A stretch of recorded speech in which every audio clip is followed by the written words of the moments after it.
Este é o seminário sobre interpretação bíblica organizado e apresentado pelo Instituto de Investigação Bíblica.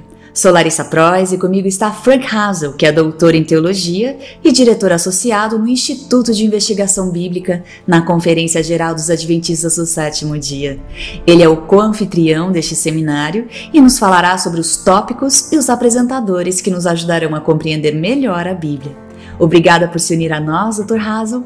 O que vamos aprender hoje?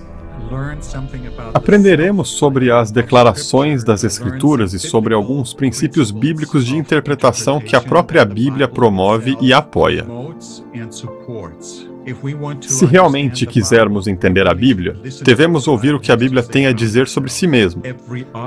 Cada objeto que estudamos determina o método com o qual o estudaremos. Veremos como Jesus e os apóstolos viam as Escrituras, o que podemos aprender com elas, a dimensão histórica e seu caráter literário, e como tudo isso tem implicações importantes na relação entre fé e razão. Precisamos excluir nosso pensamento quando tratamos questões de fé? Que papel desempenha a razão nesse processo e como Deus nos projetou para abordar a Bíblia em seus próprios termos? E quem nos apresentará este tema? Eu mesmo, Frank Hazel, falarei sobre este assunto. Sou diretor associado do Instituto de Pesquisa Bíblica, nasci e fui criado na Alemanha.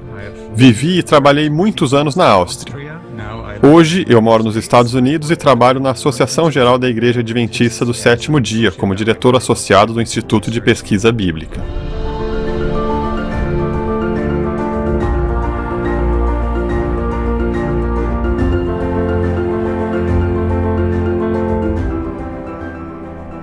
Estamos de volta com o seminário sobre interpretação bíblica. Hoje vou falar com o Dr. Frank Hazel sobre os elementos da hermenêutica bíblica e como eles estão em harmonia com as reivindicações das Escrituras. Dr. Hazel, como é que a nossa interpretação sobre as origens da Bíblia molda a nossa compreensão da Bíblia? Realmente, isso molda o nosso entendimento da Bíblia de uma forma significativa. Gostaria de começar ressaltando o seguinte: cada objeto que estudamos deve determinar o método pelo qual esse objeto é estudado. Nós não podemos entender a estrutura do nosso DNA humano por meio de uma metodologia histórica. O tempo para uma corrida de 100 metros não pode ser medido em jardas. E o significado literário de um texto não pode ser descoberto pela análise química da tinta com a qual foi escrito. Portanto, todo objeto determina o método com o qual será estudado. Portanto, nosso método de interpretação bíblica deve ser determinado pela própria Bíblia.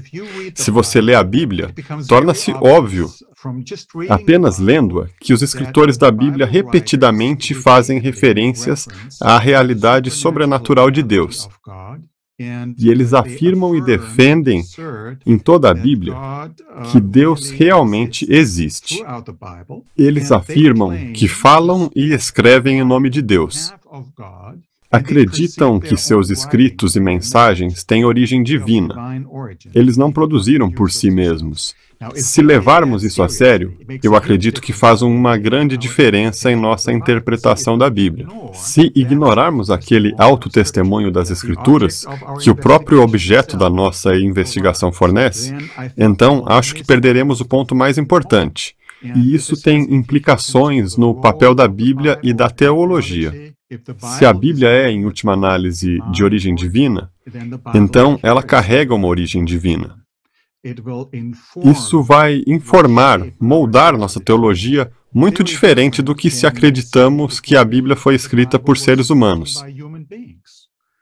Seres humanos interessantes, muito talentosos, mas no fim das contas, seres humanos falíveis. Eles podem se enganar, podem cometer erros, podem colocar as coisas na ordem errada e assim por diante. Então, como podemos acreditar que a Bíblia é realmente confiável?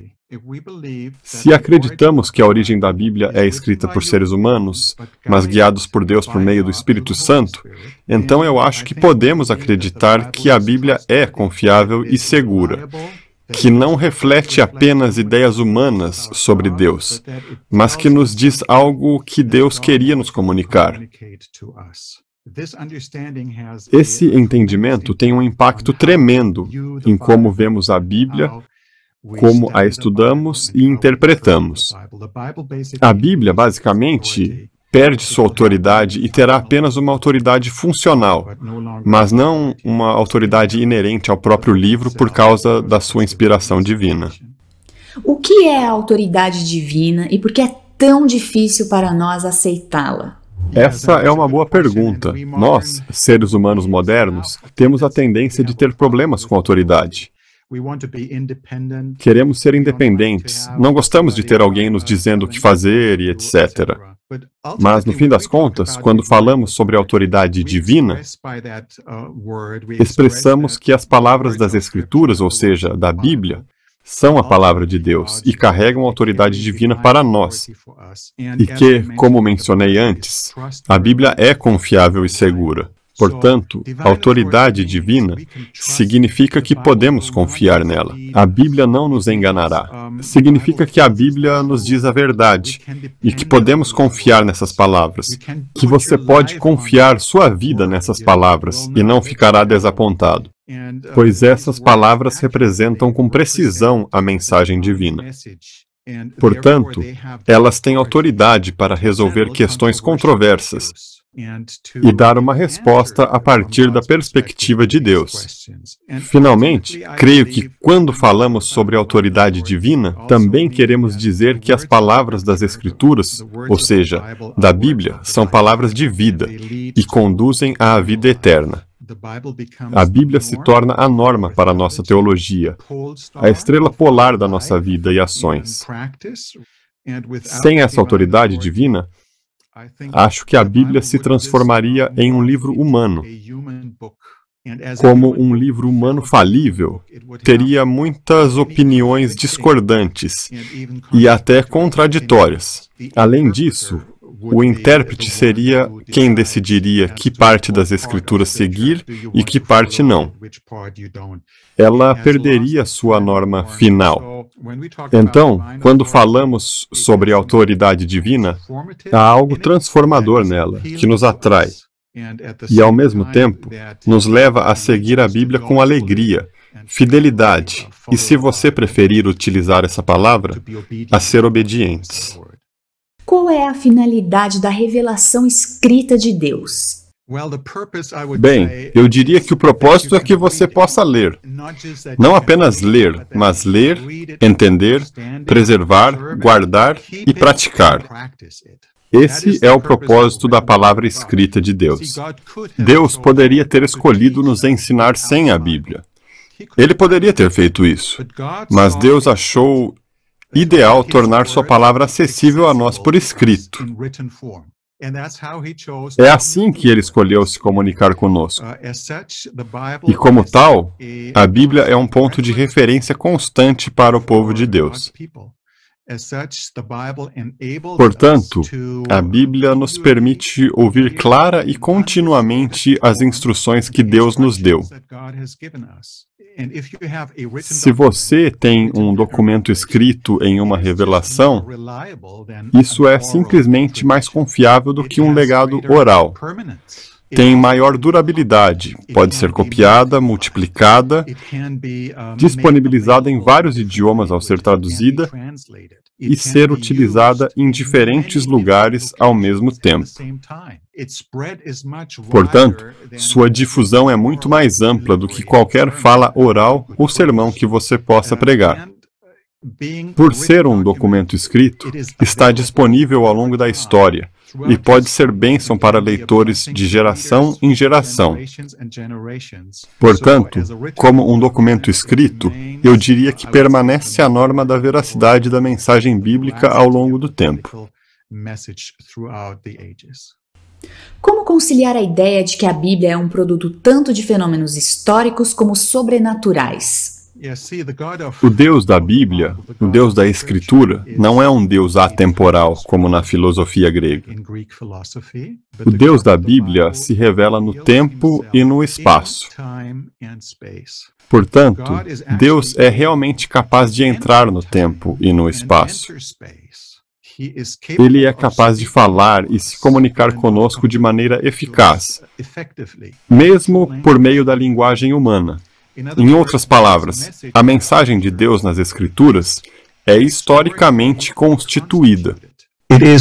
Não é historicamente condicionada por relações de causa e efeito puramente imanentes, portanto, relativa e limitada em seu significado.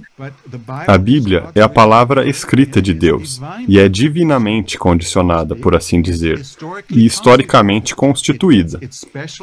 Ela obtém seu significado especial e permanente em um contexto histórico específico. Como tal, a Bíblia é única e universal para todos os homens. Deixe-me utilizar uma ilustração para explicar o meu ponto. Esta é uma analogia cristológica entre Jesus e a Bíblia. Jesus nasceu em um local específico, em um tempo específico, em uma área específica. Ele nasceu em Belém, não em Tóquio, Nova York ou Madrid. Ele foi batizado no Rio Jordão, não no Mississippi, nem no Nilo ou no Rio Danúbio. Ele morava naquela parte da Palestina. Ele não morou na China ou em alguma outra parte do mundo, ou na África ou na América do Sul. Jesus morreu em Jerusalém, não em outro lugar. Então, será que essa constituição histórica da sua vida torna Jesus relativo? Será que ele é o Salvador apenas daquelas pessoas em seu tempo e local?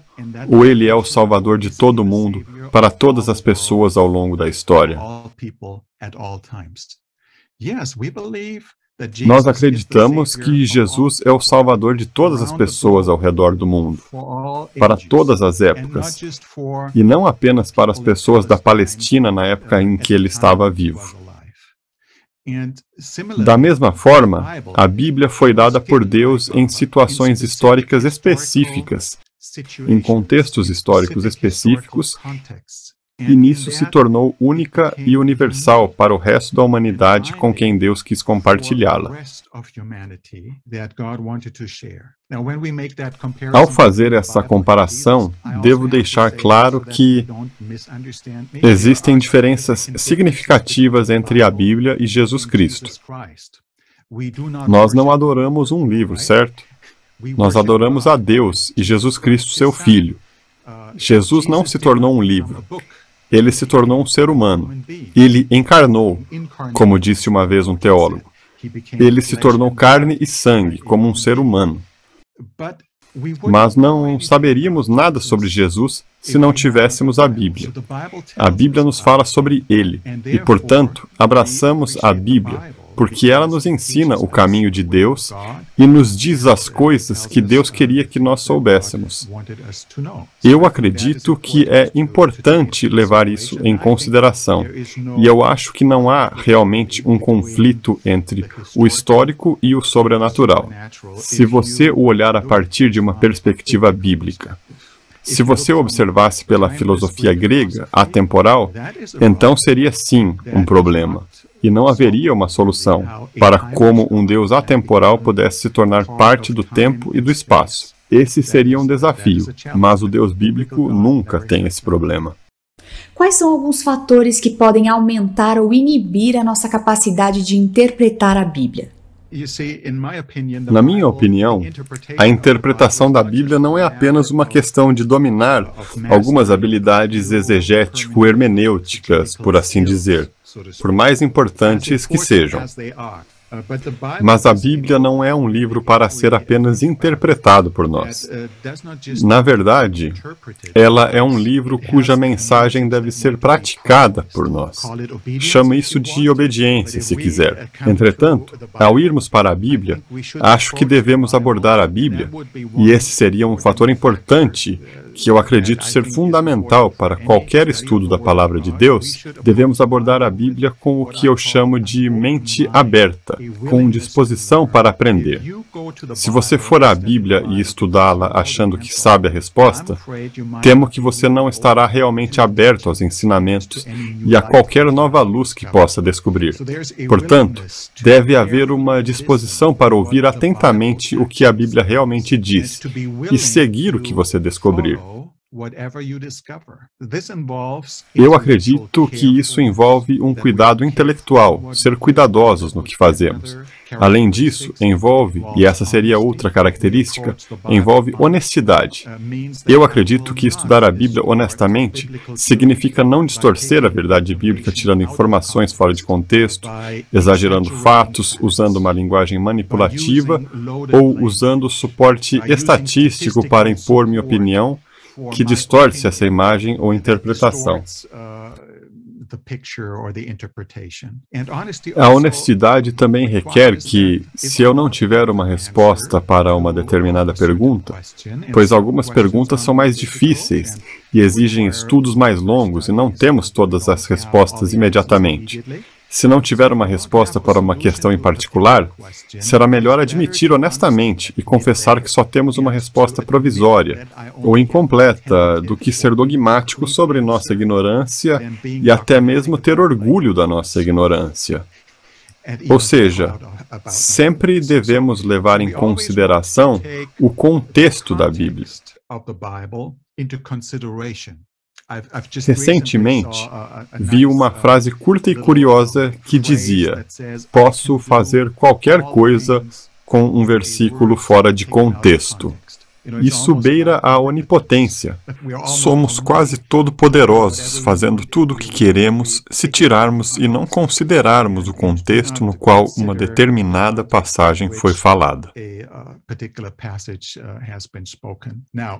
Agora, se a Bíblia realmente é um livro que visa mais do que apenas obter conhecimento intelectual, se a Bíblia é um livro que visa a um relacionamento pessoal entre o leitor e Deus, então eu acredito que esse relacionamento será caracterizado pelo amor, fidelidade e obediência alegre. E esses são fatores importantes para a interpretação da Bíblia e até para a interpretação de qualquer outra coisa. Imagine se você quiser tocar uma peça musical. Você pode dominar a técnica e ser brilhante em termos de suas habilidades técnicas para tocar piano.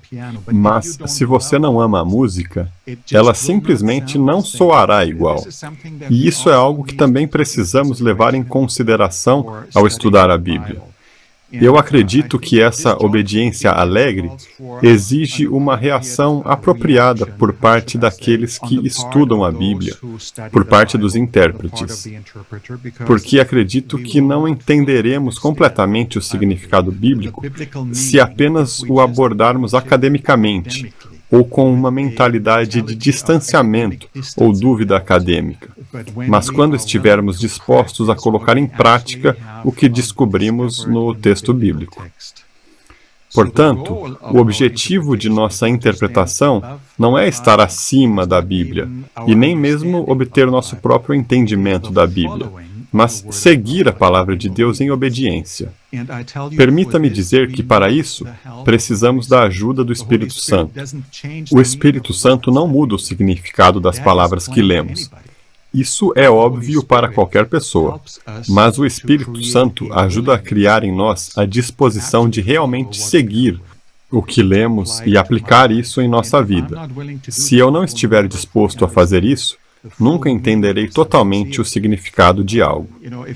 Se você ler sobre o dízimo, sobre pagar o dízimo, isso é algo que você pode ler literalmente e entender, sim. Mas se você não começar entendendo o ato de fé por trás do dízimo, você nunca entenderá totalmente a bênção e o significado completo daquilo que a Bíblia diz. O mesmo acontece com o sábado. Você pode ler o texto e entender que o sábado é o dia de descanso, sim. Entretanto, se você não estiver disposto a guardar o dia de descanso, mesmo que isso signifique perder um emprego, você nunca entenderá completamente a bênção e o significado que acompanham a guarda do sábado. Ao fazer isso, obteremos um entendimento mais profundo e belo do texto do que se apenas estudássemos academicamente. A interpretação da Bíblia requer sacrifício intelectual? Essa é uma ótima pergunta. Muitas pessoas fazem essa pergunta e afirmam que, se você é crente e estuda a Bíblia, você sacrifica seu intelecto e está sendo bobo, por assim dizer, ao fazer isso. Essa é a mensagem que recebemos. Então, qual é a minha resposta para isso? Precisamos realmente sacrificar nosso intelecto ao estudar a palavra de Deus? Minha resposta é um claro não. Não, o entendimento da Bíblia não requer um sacrifício intelectual. E por que não? Porque não podemos entender a Bíblia sem usar nossa mente, por um motivo simples. Porque Deus nos criou com a capacidade de pensar. É assim que nós, seres humanos, existimos. É assim que Ele nos criou. Então, eu acredito que temos que usar nossa mente e não a limitar. Mas temos que nos lembrar, e isso é importante, de que, biblicamente falando, Deus não apenas nos criou dessa forma. Quando dizemos que Deus nos criou assim, significa que nós, seres humanos, e devemos lembrar disso, nós, seres humanos, fomos criados para viver em harmonia com Deus, para viver em harmonia com Sua vontade, e não em autonomia de Deus, não independentemente de Deus. No momento em que tentamos exercitar nossa mente e pensamento autonomamente, independente de Deus, ignoramos nossa existência como criaturas e nos enganamos em nossas conclusões.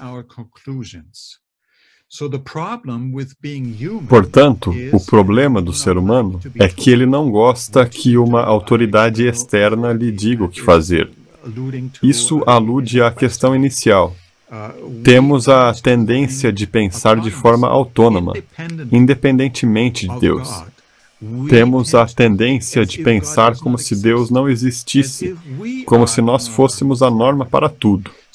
Portanto, nossa norma mais elevada não é Deus, nem a Sua palavra, mas nosso próprio poder de raciocínio. Nosso compromisso com a Bíblia e com a interpretação da palavra de Deus e a compreensão da palavra escrita de Deus não requer um sacrifício intelectual, mas uma santificação do nosso pensamento, do nosso intelecto. Não somos obrigados a fazer uma lobotomia frontal, por assim dizer, e cortar a parte pensante do nosso cérebro ao acreditar na Bíblia e acreditar que a Bíblia é a palavra de Deus. Não é nosso cérebro que precisa ser sacrificado, é o eu e o nosso orgulho que precisam ser sacrificados. Como cristãos adventistas do sétimo dia, acredito que não somos encorajados a desistir do nosso pensamento, mas devemos fazê-lo apropriadamente, ao estilo coram Deo, como diriam em latim, ou seja, como alguém que sabe que está perante Deus com responsabilidade. Temos que dar uma resposta a Deus e devemos pensar, não de forma independente ou autônoma, mas na presença de Deus.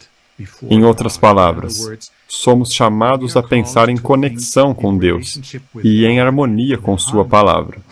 Qualquer pensamento que visa a uma autonomia fundamental e independente do nosso Criador nega essa realidade.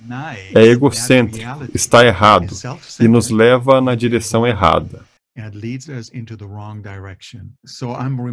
Eu me lembro do apóstolo Paulo, que não era ocioso, mas um pensador profundo. De fato, ele foi treinado por um dos principais estudiosos e pensadores da sua época, Gamaliel. Ele tinha a mente perspicaz, e sobre isso, Paulo diz em 2 Coríntios 10, 5, que devemos levar cativo todo pensamento para torná-lo obediente a Cristo. Ele entendeu que nosso pensamento não deve ser independente de Jesus ou de Deus. Nosso pensamento está em harmonia com Deus e Sua palavra, e só então pensaremos corretamente, pensaremos apropriadamente. Acho que esse é o verdadeiro desafio que temos pela frente. Isso me fez lembrar do que Bonhoeffer disse no seu livro sobre discipulado: aquele que obedece crê e aquele que crê obedece. Não significa que cortamos nosso pensamento, mas ao mesmo tempo, não é apenas o pensamento em si. O pensamento, na perspectiva bíblica, sempre nos leva a fazer algo. No ouvir está a obediência. Não é apenas a onda acústica que você ouve, mas a disposição de fazer o que você ouviu, de praticar as coisas que você entendeu. E a nossa última questão, Dr. Hazel: qual o problema em fazer ao texto bíblico a pergunta: o que esse texto significa para mim? Sempre queremos ter uma aplicação prática que seja significativa para nós. E isso é ótimo. Mas a primeira pergunta não deveria ser o que o texto me diz, mas tentar descobrir qual é o significado do texto bíblico em si. Esse significado do texto bíblico pode então ser aplicado à minha situação e à minha vida. Mas não colocamos o eu no centro do processo interpretativo. Se o colocarmos no centro, isso poderá distorcer o significado do texto ao adaptá-lo às nossas necessidades pessoais. E é isso o que muitas pessoas fazem quando leem a Bíblia e pensam: bom, isso não tem nada a ver comigo, não tem sentido para mim. Não sei o que fazer com isso, em vez de aprofundar-se no texto e descobrir qual é o seu significado, e então ver qual é a aplicação desse significado na vida pessoal. Portanto, a prática transforma o significado, por assim dizer. Bem, não é que transforma o significado, mas torna o significado do texto bíblico aplicável às situações da vida real e nos ajuda a viver de acordo com a Bíblia e a Palavra de Deus. Obrigada, Dr. Hazel, e obrigada a você por participar.